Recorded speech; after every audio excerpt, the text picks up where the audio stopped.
BJD ପକ୍ଷରୁ କବି ସୂର୍ଯ୍ୟନଗରରେ ବିଜୁ ଜୟନ୍ତୀ ପାଳିତ ହୋଇଯାଇଛି। ପୂର୍ବତନ ବିଧାୟିକା ଲତିକା ପ୍ରଧାନଙ୍କ ତତ୍ତ୍ୱାବଧାନରେ ସମସ୍ତ କର୍ମୀ ନେତା ଗୋଡ଼ିଆଳି ଛକଠାରେ ପହଞ୍ଚି ବିଜୁ ପଟ୍ଟନାୟକଙ୍କ ପ୍ରତିମୂର୍ତ୍ତିରେ ମାଲ୍ୟାର୍ପଣ କରିଥିଲେ।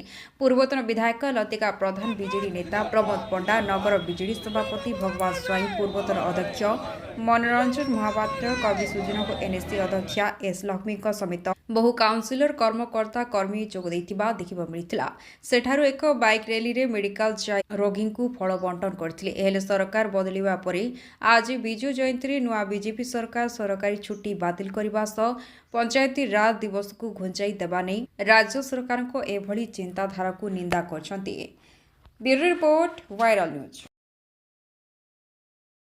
आज बिजु बाबूंकर 109तम जन्म जयंती अवसर में आम कवि सूर्यनगर ठारे तांकर प्रतिमूर्ति पुष्पमाल्य अर्पण करी हॉस्पिटल रे फल बंटन करने आसीचु। आम बिजु जनता दलर समस्त अग्रणी भूमिका नेतृवृंद आसछंती एवं मु निश्चित भाव में कहबी जे बिजु बाबूंकर जो अवदान ओडिशा गठन रे एवं ये जो ओडिशार उन्नति रे तांकर जो अतुलनीय अवदान आज दुखर सहित मु कहवाकू चाहूँगी जे ये जो रंग बदला सरकार जी कि लोकंकर मत पाइकी आसी नांती ये ईवीएम रो सरकार से माने आज बिजु बाबूंकर जो पंचायती राज दिवस थिला से पंचायती राज दिवस को काटी दे ताकू आज लोकंकर जो आत्मा को कष्ट देइछंती एवं जनसाधारणंकर जो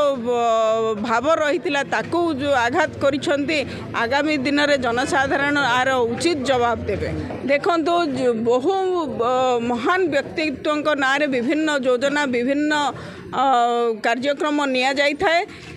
एई सरकार आसिला परे जी महान जननायक ओडिशार बिजु बाबू बिजु पट्टनायक जी कि महान जननायक आज तांकर जन्म जयंती अवसर में जो पंचायती राज दिवस पालन होता समग्र भारत वर्ष में जितेबाला त्रिस्तरीय पंचायती राज नथिला सेतेबाला बिजु बाबू प्रथम व्यक्ति जी कि त्रिस्तरीय पंचायती राज व्यवस्थार शुभारंभ करथिले।